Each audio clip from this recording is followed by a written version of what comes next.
खतरे में जीवन दायिनी, कैसे मिलेगा पानी।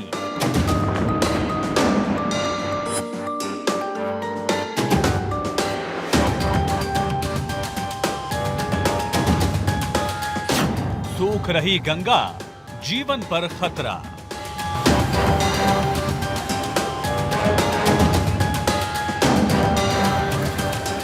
गंगा रूठ गई तो कैसे चलेगी जिंदगी।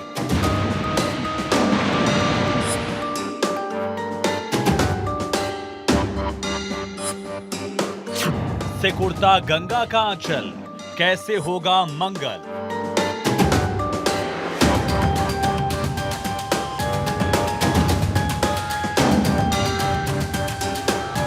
गंगा को लगा ये किसका ग्रहण।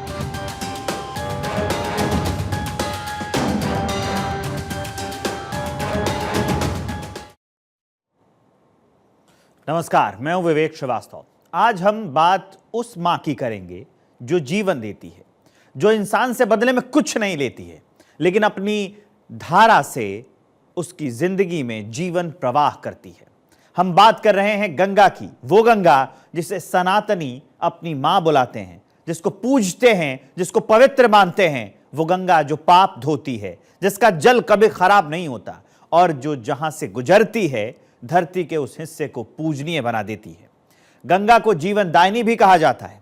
गंगा के बिना जीवन की कल्पना तक करना मुश्किल है, लेकिन यही गंगा अब धीरे धीरे धरती को छोड़ रही है। गंगा को लेकर एक ऐसी रिपोर्ट सामने आई है जो डराती भी है और जो ये भी बताती है कि गंगा को ग्रहण लग रहा है।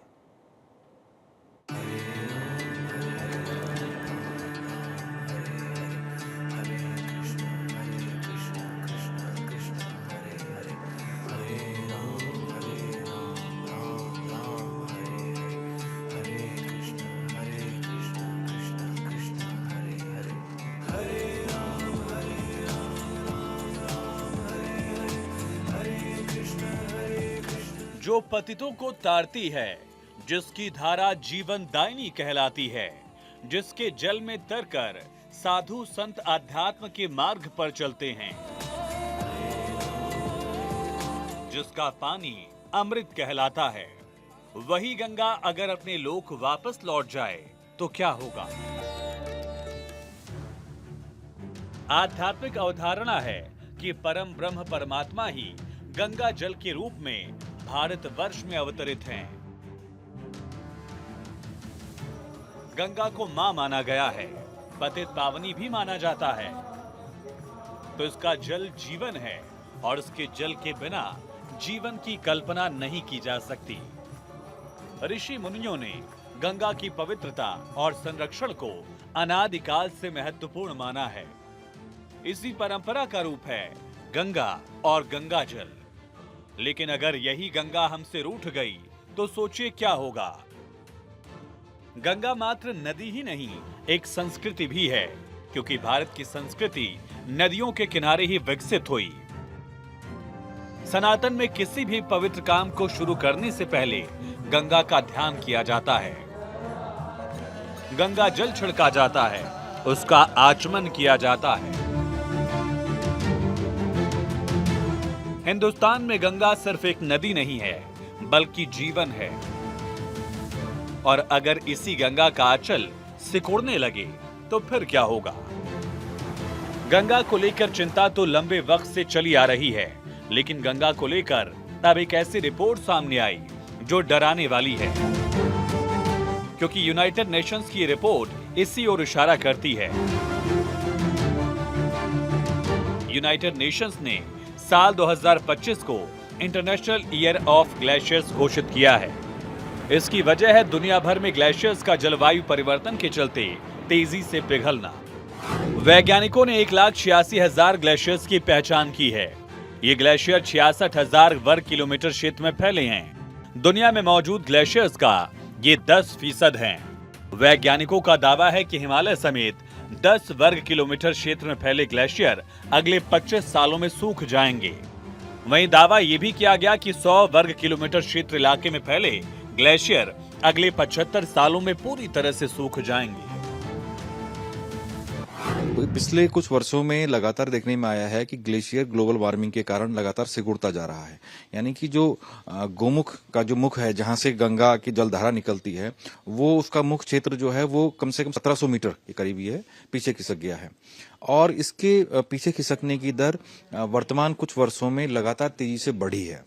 अच्छा, दूसरा उसका क्या है कारण, ये है कि तापमान वृद्धि के कारण जो पुरानी बर्फ थी, क्योंकि ग्लेशियर में कई 100 साल पुरानी बर्फ जमी होती है, उसकी परतें जमी होती हैं और वो नीचे वो और सख्त होती जाती है, तो उसकी गुणवत्ता, उसकी पेयजल की गुणवत्ता उतनी बेहतर होती है। समय के साथ क्या हो रहा है कि जो ताजी बर्फ गिर रही है वो कम गिर रही है, और उस पर भी वो ताजी बर्फ जम नहीं पाती है, मतलब उसकी लेयरिंग नहीं हो पाती है, तब तक गर्मी के कारण वो पिघल जाती है। तो जो ताजी बर्फ है वो कम गिर रही है और उसकी लेयरिंग कम हो पा रही है, और पुरानी बर्फ जो है वो धीरे धीरे उस गर्मी के प्रभाव में आने से सिकुड़ रही है। तो ये एक बड़ा कारण है कि भारत में अब नदियां ग्लोबल वार्मिंग से प्रभावित होने लगी हैं। ग्लेशियर्स, जिन्हें हिमनाद भी कहा जाता है, वो भारत के कई राज्यों में हैं, जिनमें श्रीनगर, लद्दाख, हिमाचल, उत्तराखंड शामिल हैं। यही ग्लेशियर गंगा, यमुना, घाघरा, रामगंगा और गंडक नदियों का स्रोत हैं।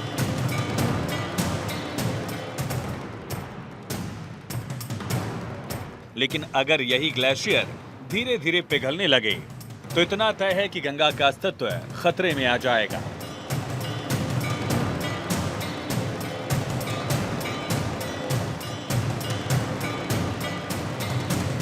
रिवर बेड एरियाज में का अतिक्रमण हो रहा है, लोग वहां मकान बना रहे हैं, नदियों के स्पैन कम चौड़े हो रहे हैं, सिकुड़ रहे हैं अतिक्रमण के कारण। अभी 2013 की हमने घटनाएं देखी, उत्तराखंड में जो इतना बड़ा जलजला आया, तो नदियों ने अपना जिस तरह से तबाही मचाई, ठीक है। हालांकि दोष लोगों ने नदियों को दिया, लेकिन नदियां दोषी नहीं थी। दोष तो हमारा था कि हम उनके उस क्षेत्र में भी हमने अतिक्रमण कर लिया था। तो ये एक बड़ा कारण है, और जिसकी वजह से नदियों के क्षेत्र सिकुड़ रहे हैं। दूसरा, पहले कुएं होते थे और नहरें होती थी, तो एक पानी की व्यवस्थाएं चलती थी, और ग्राउंड वाटर जो है वो भूमिगत जल वो रिचार्ज होता रहता था।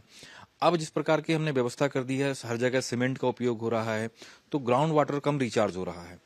वो भी एक बड़ा कारण है कि नदियों के का जो स्पैन क्षेत्र है, नदियां कुछ पानी है, वो धीरे धीरे सिकुड़ रहा है। गंगा को समझने के लिए उसके अस्तित्व को समझना जरूरी है, क्योंकि गंगा का अस्तित्व मानव जीवन के अस्तित्व के लिए जरूरी है। हिमालय ग्लेशियर से निकलने वाली दो धाराएं, अलकनंदा और भागीरथी के संगम से गंगा नदी बनती है। अलकनंदा और भागीरथी दोनों अलग अलग जगहों से निकलती हैं, और देवप्रयाग में जब इन दोनों का मेल होता है तो मां गंगा अपने अस्तित्व में आती हैं।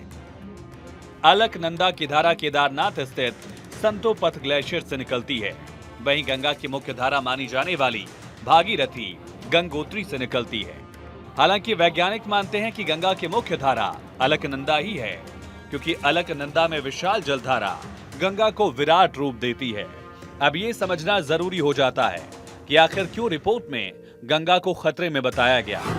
दरअसल अलकनंदा और भागीरथी, ये दोनों ही धाराएं हिमालय के ग्लेशियर से बनती हैं। इन दोनों जलधाराओं का असल स्रोत हिमालय के ग्लेशियर ही हैं, लेकिन ग्लोबल वार्मिंग के चलते इन ग्लेशियर्स पर लगातार बुरा असर पड़ रहा है। हाल के समय की बात करें तो ग्लोबल वार्मिंग के चलते हाल में हिमालय के ग्लेशियर्स 38 मीटर प्रति वर्ष की दर से पिघल रहे हैं, जबकि 1996 से 2016 तक यहां ग्लेशियर के पिघलने की रफ्तार 22 मीटर प्रति वर्ष थी। सोचिए, जिस रफ्तार से ग्लेशियर पिघल रहे हैं, उससे बात भी साबित होती है कि गंगा की जलधारा धीरे धीरे कम हो रही है। ये पूरा जो वैश्विक तापक्रम में जो वृद्धि हो रही है, इससे हिमालय भी अछूता नहीं है, और विशेषकर वैश्विक ताप का भी हिमालय सामना कर रहा है। और साथ ही हमारा जो लोकल स्तर पर जो हमारे जंगल जलते हैं, उनसे जो कार्बन डाइऑक्साइड निकलती है, और वो कार्बन जो हिमालय की तरफ जाता है, उससे भी ग्लेशियरों पर बहुत बड़ा असर पड़ रहा है। तो ये दोहरी मार हिमालय झेल रहा है। और दूसरी तरफ वो हिमालय की जो आंतरिक गतिविधियां चल रही हैं, जिस तरह से लगातार यहाँ छोटे छोटे भूकंप भी आ रहे हैं, ये संकेत दे रहे हैं कि हिमालय की जो स्थिति है वो ठीक नहीं है। और दूसरी बात, जहाँ तक हिमालय और गंगा का संबंध है, हिमालय से निकलने वाली जितनी भी जलधाराएं हैं इन पर धीरे धीरे असर पड़ रहा है ग्लोबल वार्मिंग का, और ये ग्लेशियर तेजी से पिघल रहे हैं। इंसान पर्यावरण का जिस तरह से दोहन कर रहा है, वही गंगा के स्तर तक को खतरे की जद में लाने वाला है। गंगा का उद्गम गंगोत्री ग्लेशियर साल 1935 से 1996 के बीच हर साल 20 मीटर कम हुआ। जिस रफ्तार से ग्लेशियर पिघल रहे हैं, उसने गंगा नदी के जलस्तर को कम किया है। किस तरह से हर साल गंगोत्री में ग्लेशियर्स पिघल रहे हैं, उन पर बुरा असर पड़ा है, इसे भी समझ लीजिए। गंगोत्री में ग्लेशियर पिघलने के आंकड़ों पर अगर नजर डालें तो आंकड़े डराते भी हैं और चेतावनी भी देते हैं। साल 1817 से 1889 तक गंगोत्री में मौजूद ग्लेशियर्स 12 मीटर प्रति साल के हिसाब से पिघले। 89 से 1935 तक ग्लेशियर्स के पिघलने का दर 10 मीटर प्रति साल रहा। साल 1935 से साल 1971 तक ये खासा बढ़ा। इन सालों में 19 मीटर प्रति साल के हिसाब से ग्लेशियर्स पिघले और साल 1971 से 1991 तक 20 मीटर प्रति साल का आंकड़ा रहा। साल 1991 से साल 2016 तक ग्लेशियर्स 22 मीटर प्रति साल पिघले, लेकिन 2016 के बाद ये और तेजी से पिघल रहे हैं। साल 2016 से साल 2025 तक गंगोत्री में मौजूद ग्लेशियर 38 मीटर प्रति वर्ष की दर से लुप्त हुए। उत्तराखंड से निकलने वाली मां गंगा का जल स्तर बेहद कम हो रहा है। इस बात की चिंता वैज्ञानिकों ने की है कि 2050 तक मां गंगा का जल स्तर बेहद कम हो जाएगा, जिससे भविष्य की चिंताएं बढ़ सकती है। हिमालय की स्वास्थ्य ठीक नहीं है, इस बात को लेकर भी वैज्ञानिकों ने चिंता जाहिर की है। लगातार उत्तराखंड में आ रहे छोटे छोटे भूकंप दस्तक दे रहे हैं। वैज्ञानिक इस बात का भी जिक्र करते हैं कि प्रकृति का अपना एक संविधान होता है, नियम होता है। इन सब के बीच मानवीय हलचल को बेहद कम करना होगा, सीमित रखना होगा, ताकि हिमालय का स्वरूप और स्वास्थ्य बचाया जा सके। ग्लेशियर्स तेजी से पिघलने से जहां गंगा का वजूद खतरे में है, दूसरी ओर इन ग्लेशियर्स के पिघलने की वजह से मैदानी इलाकों में बाढ़ और भूस्खलन का खतरा भी बना रहता है। वैज्ञानिकों की माने तो जिस रफ्तार से ग्लेशियर पिघल रहे हैं, उससे साल 2100 के बाद से नदियों की जलधारा पतली होने लगेगी। समुद्र का जलस्तर बढ़ जाएगा। फिलहाल समुद्र के जलस्तर की बात करें तो हर साल 4.5% की दर से समुद्र के जलस्तर में बढ़ोतरी हो रही है, जिससे कई द्वीपों के डूब जाने का भी खतरा बढ़ा है। एक बड़ा खतरा दुनिया पर मंडरा रहा है और वक्त रहते इस पर अगर काम नहीं किया गया तो इतना तय है कि गंगा तो रूठ जाएगी ही, इंसान का जीवन भी बिन पानी कैसे बचा रहेगा, इसका बड़ा सवाल भी हर किसी को डराएगा। Bureau report, Bharat 24।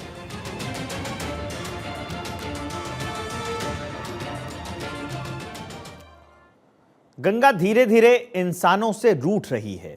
गंगा धीरे धीरे इंसानों से दूर होती जा रही है। सवाल यही है कि क्या गंगा हमेशा के लिए धरती को छोड़कर चली जाएगी? इसका जिक्र भगवत पुराण में भी किया गया है, जिसमें दावा किया जाता है कि सनातनियों के लिए मां कहलाने वाली गंगा उनसे हमेशा के लिए दूर हो जाएगी।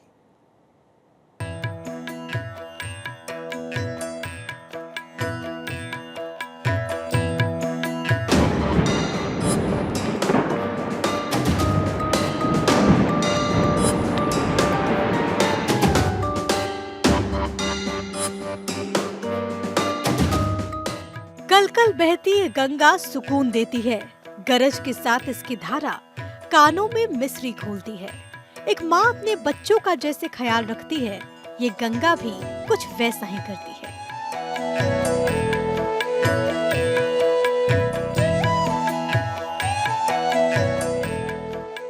क्योंकि गंगा जहाँ जहाँ से गुजरती, वहाँ वहाँ जीवन का बीज बोती, उस जगह को स्वर्ग बना देती।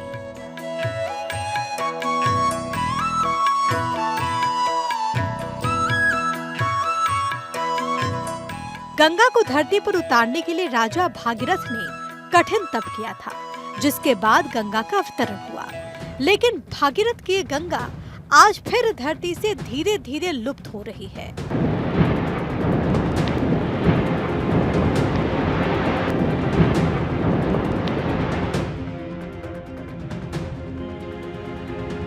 शिव की जटाओं से निकली गंगा प्राणियों के पाप को धोती है, लेकिन बदले में इसी गंगा को इंसानों के वो प्रकोप झेलने पड़ते हैं जो गंगा के वजूद पर भी अब सवाल बन रहे हैं, जो भागवत पुराण की उस बात को भी सिद्ध कर रहे हैं जिसमें गंगा के जाने का समय लिखा है। पौराणिक मान्यता है कि देवी गंगा पृथ्वी लोक पर नदी का एक स्वरूप एक श्राप की वजह से मिला था और बाद में जब उन्हें पश्चाताप हुआ तो भगवान विष्णु ने कहा था कि जब कलयुग के 5000 साल पूरे हो जाएंगे तब गंगा वापस अपने स्थान को लौट जाएंगी। जिस तरह के हालात हैं वो ये बताते हैं कि गंगा जैसी मैली हो रही है, धीरे धीरे अपने किनारे को छोड़ रही है। ऐसा दिन भी आ सकता है जब गंगा हम सबको छोड़कर चली जाएगी। गंगा मानव जीवन की सबसे बड़ी नदी है।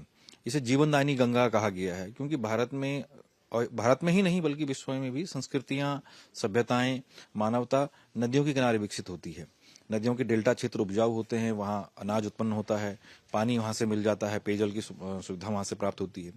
लेकिन गंगा से लोगों को जीवन मिला, लेकिन लोगों ने, मानवीय गतिरोध ने गंगा के जीवन को ही छीनने का प्रयास किया है। जिस तरीके से हम नदियों में, गंगा में हम देख रहे हैं कि गंदा पानी, गंदगी उसमें डाल रहे हैं और रिवर बेड एरियाज में का अतिक्रमण हो रहा है, लोग वहां मकान बना रहे हैं, नदियों के स्पैन कम चौड़े हो रहे हैं, सिकुड़ रहे हैं। गोमुख से निकलने वाली गंगा जैसे जैसे धरती पर अपनी यात्रा को तय करती है वो धीरे धीरे गंदी होती जाती है, मटमैली होती जाती है। इंसान जिसे अपनी माँ कहता है उसी गंगा का ख्याल नहीं रखता, उसे मैला करता रहता है। लेकिन एक न एक दिन इंसान के यही कर्म उसके सामने आएंगे जब गंगा हमेशा के लिए रूठ जाएगी और फिर कभी वापस नहीं आएगी।